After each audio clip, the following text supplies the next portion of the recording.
எனக்கு cook with கோமாளியில் Pooja அவங்க செஞ்ச ஆஃப்கானி பன்னீர் தான் பண்ணியிருக்கேன். இது செஃப் ஆஃப் த வீக் வாங்கின ரெசிபி. இதுக்கு வந்து பன்னீர் அந்த மாதிரி பெரிய க்யூப்ஸை கட் பண்ணிவிட்டு இதில் மிளகுத்தூள், உப்பு, இஞ்சி பூண்டு பேஸ்ட் போட்டு நல்லா மிக்ஸ் பண்ணி ஒரு 5 நிமிஷம் ஊற வச்சுட்டு பேனில் ஆயில் ஊற்றி நல்லா ஃப்ரை பண்ணி எடுத்துக்கலாம்.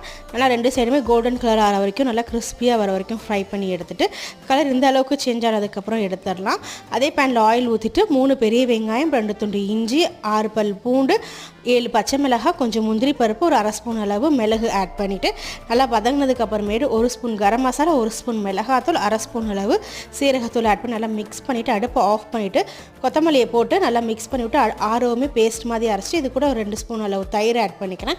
ஆட் பண்ணி இதனால் பேஸ்ட் மாதிரி அரைச்சிட்டு அப்புறம் பட்டர் ஆட் பண்ணிவிட்டு ஒரு பட்டை, ஒரு கிராம்பு, ஒரு பிரியாணி இலை போட்டு நல்லா பொரியவுமேவும் அரைச்சி வச்சுருக்க இந்த பேஸ்ட் ஆட் பண்ணிவிட்டு நல்லா எண்ணெய் பிரிஞ்சு வரணும். வந்ததுக்கப்புறமேட்டு கசூரி மேத்தி, ஃப்ரெஷ் க்ரீம், அப்புறம் ஃப்ரை பண்ணி வச்சுருக்க பன்னீர் ஆட் பண்ணி நல்லா மிக்ஸ் பண்ணோம்னா ஆஃப்கானி பன்னீர் ரெடி. சப்ஸ்கிரைப்